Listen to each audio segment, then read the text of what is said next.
Galactic Empire sent their greatest warriors. Humans sent one angry mechanic with a wrench.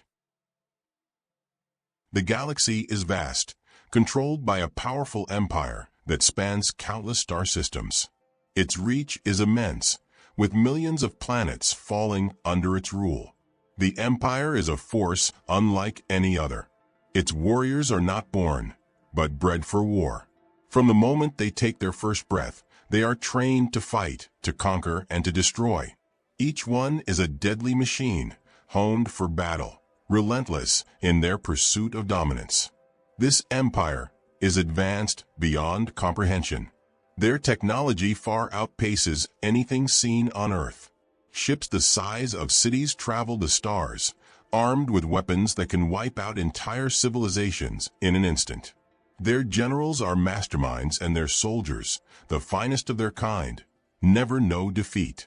They do not fear loss because they have never experienced it.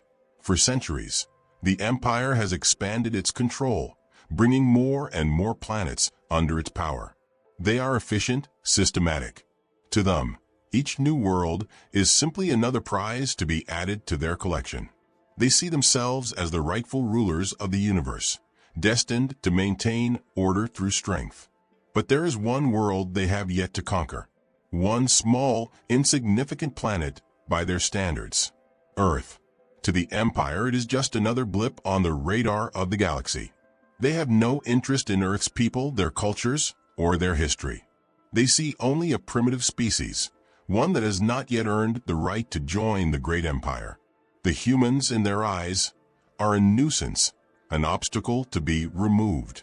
And so, with the same cold efficiency they have used to conquer countless worlds before, the Empire turns its gaze to Earth. Dale Ross is not a soldier. He is a mechanic, an ordinary man living a quiet life in a small town on Earth. His days are spent in a dusty garage, surrounded by engines, tools, and rusted parts. His hands are calloused from years of working with metal, and his mind is always focused on fixing things. But fixing things, no matter how skilled he is, doesn't seem to be enough. The world around him is broken, and no matter how hard he tries, he can't put it back together. His frustration is clear. Dale watches the news every day, and the headlines never change. Political chaos, economic collapse, pollution, and climate disaster. Everywhere he looks, there are problems, big problems, problems that no wrench or spanner can fix. Humanity seems to be falling apart at the seams, and Dale feels it deep in his bones. He wants to make a difference, but it feels like the world is too far gone. Yet, Dale is not without pride. He looks at the world, the cities crumbling, the people struggling, and he thinks, this is not who we are. Humans have always fought to survive, to improve, to build. From the first cave drawings to the first moon landing, humans have been a species driven by the desire to overcome. But lately, it feels like that spirit is gone. People have grown complacent, defeated by the weight of their own failures. It's not just the world that's weighing on him. It's also the state of humanity itself. In his eyes, humanity is more than just a species. It's a living, breathing entity that's capable of greatness. But where is that greatness now? Humanity seems to have lost its way. The world is divided, leaders are corrupt, and the people, ordinary people like him, are powerless to change anything. But Dale isn't ready to give up just yet. In his garage, he still works tirelessly, fixing broken engines and old cars. It's the only thing that gives him some sense of control, some sense that he can still make a difference. But deep down he knows that fixing engines isn't enough. The world is broken, and it needs something more. Dale's frustration is compounded by a growing sense of isolation. He sees his friends and neighbors, all of them going through the motions of life, accepting the status quo. Everyone is busy with their own problems, too distracted to notice that the world is teetering on the edge of collapse. There are no great leaders rising to the occasion, no voices calling for change. The few who do speak out are dismissed as radicals or dreamers. And that's what stings the most. No one believes that things can be fixed. No one believes that humanity has the strength to turn things around. But Dale still believes. He may not be a soldier, but he knows that there is still something powerful about being human. And maybe, just maybe, it's time to remind the world what humans are capable of. The quiet tension in the world is suddenly broken. A massive fleet of ships, unlike anything Earth has ever seen, appears in the sky. These aren't just ordinary spacecraft. They are the vessels of the Galactic Empire, a force so powerful that entire galaxies have fallen under their rule. The sky turns dark with the sheer number of ships, their sleek, imposing shapes casting long shadows over the cities below. The Empire's message is clear and chilling. From the largest ship, a transmission is sent, filling screens across the planet. The voice of the Emperor, cold and commanding, echoes across the globe. We have come to claim your world. Surrender now, and your species will be spared. Resist, and your planet will be destroyed. You have one choice. The world holds its breath. Humanity is stunned. People stare at the screens in disbelief, their minds racing to comprehend what they're seeing. This is no invasion, it's a declaration of conquest. The Empire has made it clear that Earth is no more than a speck in the galaxy to them, a minor planet to be taken or erased at will. The human leaders scramble to respond, but they are outmatched before they even begin. Their military, despite its strength, is no match for the advanced technology of the Empire. Their most powerful weapons and defenses seem useless against the alien fleet. The sound of chaos begins to ripple through the world, panic setting in. Dale, in his small garage, watches the broadcast, his heart pounding in his chest. He sees the helplessness on the faces of world leaders, the fear in the eyes of the people.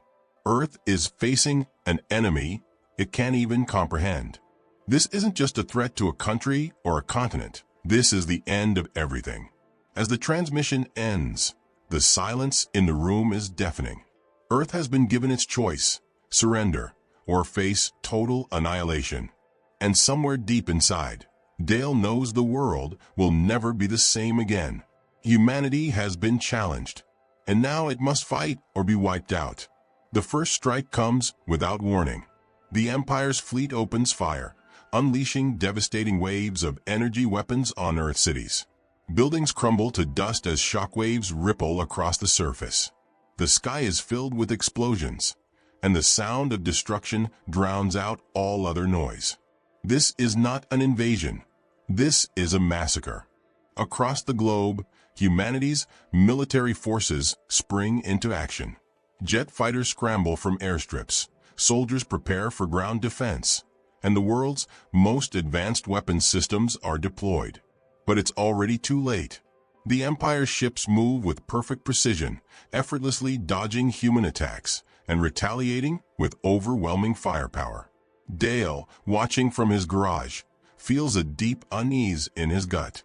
He knows the human forces stand no chance. Every military attempt to counter the invaders falls short, their weapons unable to penetrate the sleek, alien ships. The Empire's weapons are far more advanced, capable of disintegrating entire cities with a single blast. Human fighters, brave and desperate, are little more than insects under the Empire's boot. On the ground, the scene is chaos. People run in every direction, trying to escape the carnage. Military convoys move through the streets, trying to organize evacuations, but it's clear there's no safe place. Cities burn. Streets are flooded with debris. The once thriving metropolises now resemble war zones, their infrastructure shattered and broken. In the chaos, human leaders make their final broadcast: "We surrender. Please spare our people." But it's too late. The Empire has already passed judgment. To them, Earth was never a real threat, just another insignificant planet to be conquered and left in ruins. But humanity is not entirely helpless. As the Empire's fleet hovers above major cities, they begin to land their advanced technology on Earth's soil. Soldiers in heavy armor emerge, displacing human troops with ruthless efficiency. They begin their ground assault, systematically overwhelming human resistance. As the world watches in horror, the sound of an old engine starts up in the distance. It's a clattering, rusty sound, far from the sleek, powerful hum of the Empire's ships. But in this chaos, it's a sound of defiance. Dale Ross, clutching a wrench in his hand, climbs into his battered truck and heads straight toward the front lines. The human army may be failing, but he won't sit idly by. Not while his home is being destroyed. The fight for Earth has begun. Dale's truck roars down the desolate highway, its engine sputtering with every turn. The world around him is chaos, but he remains focused, gripping the wheel with a sense of determination that borders on madness. Every part of him screams for action. There's no time to waste. The Empire's forces are here, and he can't sit idly by while his home is torn apart. The scene outside is a nightmare. Massive alien ships hover above, casting ominous shadows over the land. Explosions light up the sky, and the ground trembles with each blast. Military vehicles are scattered, abandoned in the streets, their crews nowhere to be found. The few soldiers who are still fighting seem overwhelmed by the sheer force of the invaders. Dale drives through it all, unbothered by the destruction around him. He knows he's no soldier. He's not a trained fighter. He's a mechanic. But the thought of sitting back and waiting for someone else to save the world is unbearable. He looks down at the rusty wrench in his lap. It's his only weapon, but in his hands, it feels like everything he needs. As Dale approaches the front lines, the smoke clears, revealing the Empire's soldiers, a squad of armored warriors, each towering over him with their high-tech weapons and shields. They're talking, laughing, as if they've already won. Dale's eyes narrow. They've underestimated humanity. He's just one man, but he won't let them walk over Earth without a fight. He pulls the truck up to a stop, slamming the gear into park. The sound of the engine cuts, leaving only the sound of the Empire's soldiers approaching. With his wrench in hand, Dale steps out of the truck, his face hard with resolve. He's not going to let the Empire destroy everything he loves. "This is my home," Dale mutters, the words as much to himself as to the soldiers. "And no one gets to take it." The Empire's soldiers stand in front of Dale, their powerful armor reflecting the sunlight. They're confident, unaware that they're facing something they've never encountered before. Not an army, not a general, but a mechanic with a will to fight for his planet. The first soldier steps forward, a heavy blaster rifle in his hands. Dale doesn't flinch. Instead, he grips his wrench tighter, his mind racing with possibilities. He's no soldier, but he knows machines. And that's all he needs. "Get back in your truck, human," the soldier commands, his voice muffled through the helmet. "This is not your fight." Dale shakes his head, a slight grin forming on his face. "It's too late for that. You picked the wrong planet to mess with." The soldier steps closer, aiming his blaster at Dale's chest. But just as he pulls the trigger, Dale swings his wrench with surprising speed, knocking the weapon out of the soldier's hands. The blaster goes flying, and the soldier stumbles back, caught off guard. The other soldiers draw their weapons, but Dale's already moving. He darts to the side, rolling behind a nearby fallen vehicle for cover. The sound of blaster fire rips through the air as the soldiers fire at his position. They're not used to this kind of fight. There's no high-tech strategy or advanced weapons here. Just a mechanic with his wits and a wrench. Dale peeks over the edge of the vehicle. He spots another soldier, his back turned as he checks the status of a damaged drone. A perfect opportunity. Without hesitation, Dale grabs a handful of old parts from the wreckage, a few wires, and some scrap metal.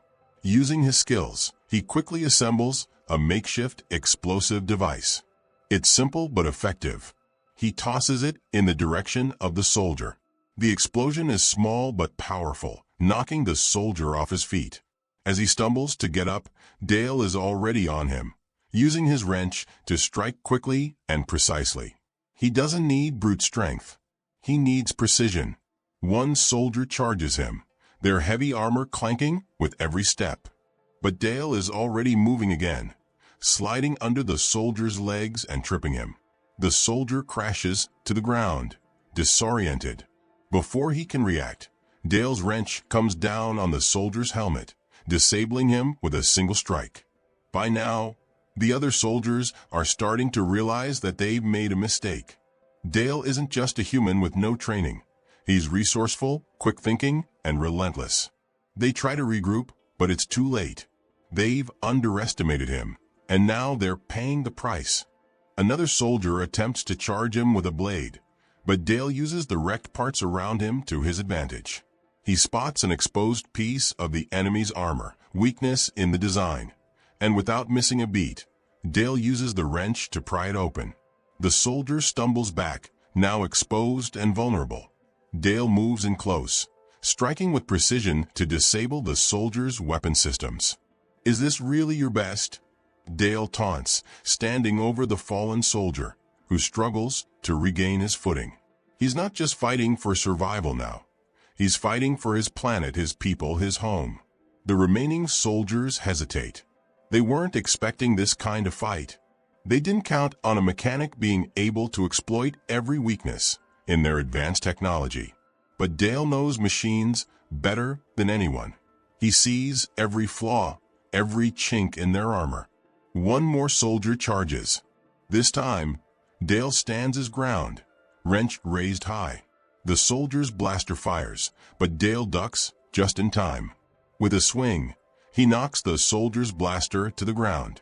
The soldier pulls out a short-range plasma pistol, but before he can get a shot off, Dale closes the distance, jamming the wrench into the soldier's weapon, disabling it instantly. The fight is over. The soldiers lie scattered around him, either unconscious or incapacitated. Dale stands in the middle of the battlefield, breathing heavily, covered in dust and sweat, but victorious. He hasn't just survived, he's won. From a distance, the remaining soldiers watch in disbelief. One of them speaks into his comms. "Lord Varnox will not like this." Dale grins to himself, wiping his brow with the back of his hand. "Let him try," he mutters. "Let him try." Back on the Imperial flagship, Lord Varnox stands in the command center, watching the footage of Dale's fight unfold on a holographic screen. His expression is stone cold, but the flicker of anger in his eyes is unmistakable. "This is impossible," Varnox mutters, pacing in front of the massive display. "A mechanic? One human has stopped our finest soldiers." His second-in-command, Commander Zera, stands stiffly beside him, arms crossed. It appears so, Lord Varnox. The footage shows that this human, Dale Ross, is not only resourceful, but possesses an incredible understanding of our technology. He's disabled 3 of our units with ease. Varnox stops pacing and faces Zera. "No one should be able to do this," he growls, voice low and menacing. "We've wiped out entire fleets of alien races with ease. And now this insignificant human, he's nothing more than a pest." Zera hesitates before speaking. His actions are unsettling. He's using our own technology against us. Our soldiers aren't trained to fight something like this. Varnox slams his fist against a console, causing the lights in the room to flicker. "I don't care about a mechanic's tricks. What I care about is this rebellion spreading. If we let this man keep making waves, it will inspire others. And that cannot happen." He turns to face his fleet's tactical officer. "Prepare a squad of elite soldiers. I'll take care of this myself." "Sir, with all due respect," Zera starts, but Varnox cuts her off. "No, Zera. I've had enough of this mockery. I will deal with it personally. Bring me Dale Ross." The battlefield is quiet for a moment, the sounds of destruction in the distance, the air thick with tension. Dale stands at the edge of the ruins, his grip tight around the wrench, his body bruised but unyielding. Before him, the Empire's flagship hovers, its massive form blocking out the sun. A single transport ship descends, landing with a heavy thud. The door opens, and out steps Lord Varnox. The Emperor's chosen warrior is imposing. Clad in black, sleek armor with glowing red lines tracing its edges, Varnox walks toward Dale with slow, measured steps. His presence alone seems to warp the air around him. His helmet, designed to intimidate, hides his face, but his voice cuts through the silence like a blade. "So, this is the human who has caused such a disturbance," Varnox says, his voice booming from the speakers inside his helmet. "A mere mechanic. Your resistance is pointless. You cannot stop the inevitable." Dale doesn't flinch. He steps forward, his eyes narrowed, sweat streaking down his face. "You've underestimated us. You think because you have technology, you can control everything. But you're wrong." Varnox laughs, a deep, booming sound that echoes through the battlefield. "You've been a nuisance, human, a minor annoyance. But now, I will end this." He raises his arm, activating his armor's weapon systems. Twin energy blades extend from his forearms, humming with power. The air around them crackles as he charges forward with incredible speed, aiming to strike Dale down in a single blow. Dale stands his ground, but just as Varnox swings the blade, Dale sidesteps, narrowly avoiding the strike. The ground beneath him shatters as Varnox's blade cuts through it with ease. Dale's heart races, but his mind is calm. He knows he can't match Varnox's strength in a direct confrontation. But he doesn't need to. With a grunt, Dale swings his wrench upward, deflecting the next strike from Varnox's blade. He spins, using the momentum to bring the wrench down on Varnox's exposed shoulder. The blow lands with a loud crack, but Varnox's armor is too strong. It doesn't even dent. Varnox growls in frustration, his blade coming down again with a vicious swipe. But Dale is already moving, rolling under Varnox's swing. He kicks up dust as he moves, his eyes scanning the battlefield for anything that can give him an advantage. He knows he's outmatched in terms of raw power, but if he can just find a weak point... Varnox pauses, his weapons still humming as he eyes Dale carefully. "Impressive," he says, his voice full of disdain. "But your tricks won't save you." Dale grins, not out of amusement, but determination. It's not about tricks. It's about doing whatever it takes to protect what's mine. Varnox charges again, faster this time. But Dale's not where Varnox expects him to be. Instead, Dale uses the wreckage around them, climbing up a pile of debris and jumping from it at the last second. He lands on Varnox's back, wrench raised. With one swift motion, Dale brings it down, smashing the control panel on the back of Varnox's armor. A spark flies, and for a brief moment, the red lights on Varnox's armor flicker. Varnox stumbles forward, momentarily stunned. Dale takes his chance, wrench raised high, and brings it down on the exposed wiring. Varnox staggers, roaring in pain, but his anger only fuels his strength. He turns violently, throwing Dale off his back. Dale crashes into the dirt, but he's back on his feet in seconds, pushing himself to his limit. His vision is blurry, his body aching, but he won't give up. "You're just a man," Varnox yells, his voice dripping with contempt. "You think you can defeat me?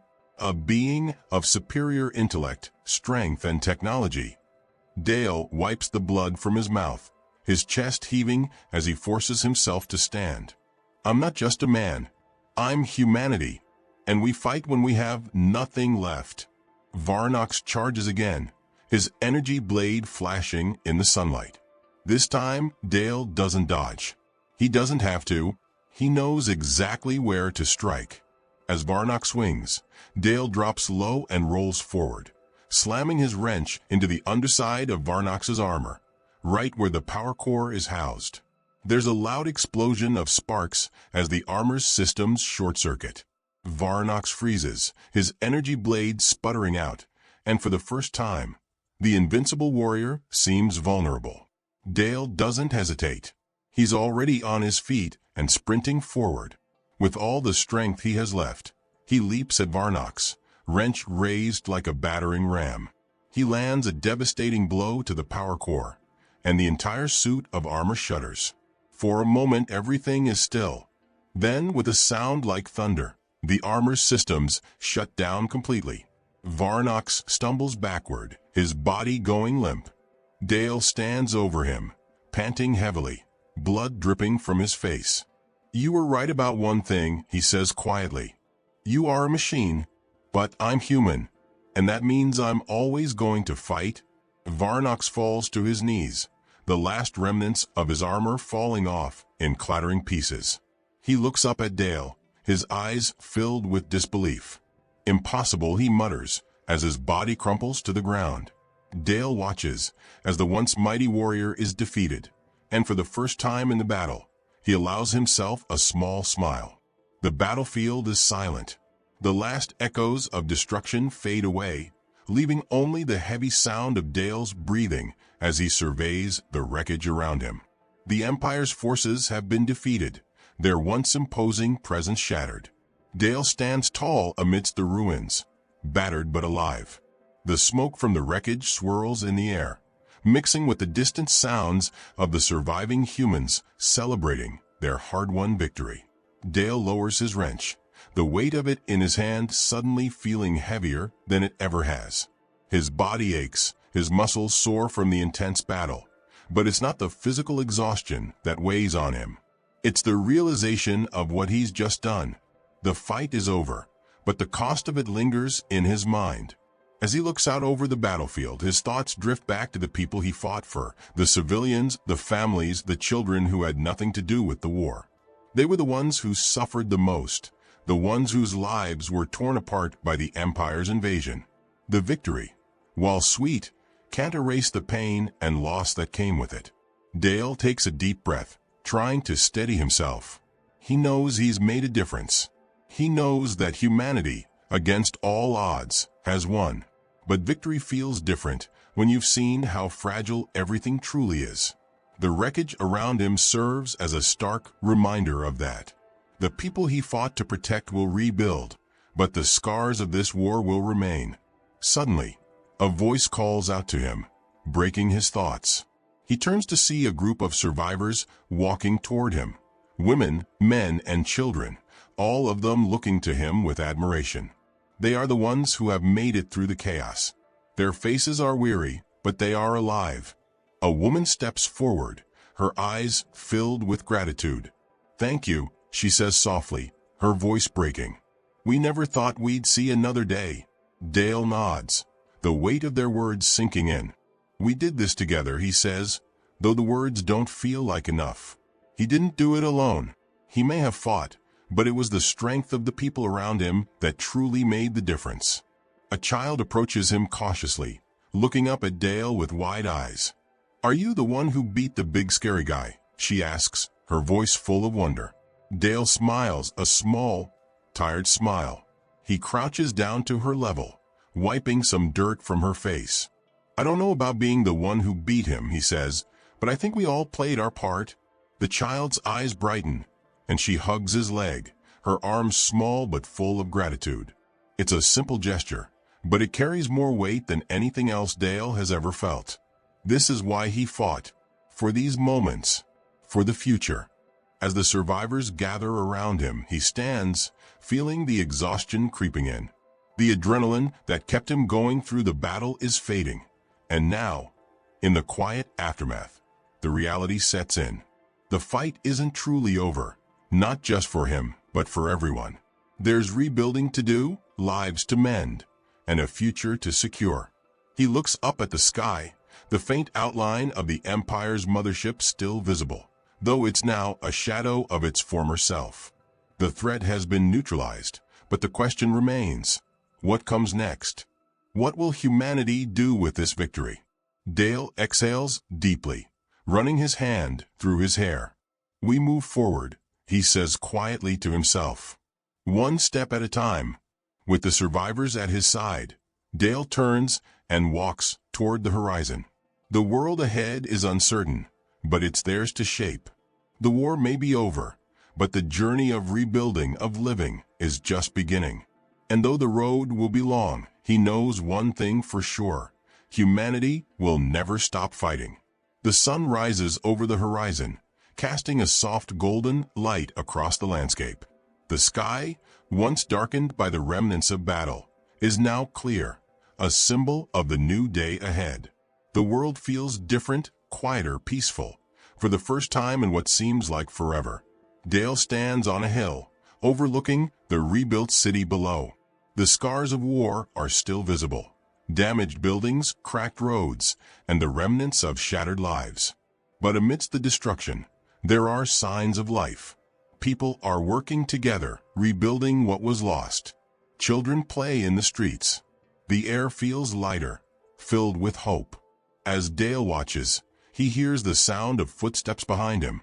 He turns to see a group of survivors, friends, families, and comrades approaching. They're tired, but their faces are filled with a quiet resolve. The battle is over, but the work is just beginning. They are ready to rebuild, to create something better from the ashes. One of the survivors, the woman who had thanked Dale earlier, steps forward.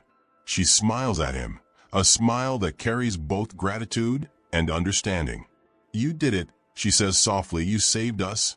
Dale looks out at the horizon again, a distant expression in his eyes. "We all did," he replies. "This wasn't just me. It was all of us, fighting for something worth saving." The child from earlier runs up to him, holding a small flower in her hand. "Look, Mr. Mechanic," she says excitedly, "I found a flower." "It's for you?" Dale crouches down to her level and takes the flower, smiling. "Thank you," he says, his voice full of warmth. It's a small gesture, but it means everything. A new beginning, a fresh start. As the sun continues to rise, Dale stands with the others, watching as the world slowly begins to heal. The future is uncertain, but it's theirs to shape. The fight may be over, but the true journey begins now. A new dawn for humanity, one where hope and resilience will guide the way. Thank you for watching till the end. If you enjoyed the story, please give this video a like and subscribe for more.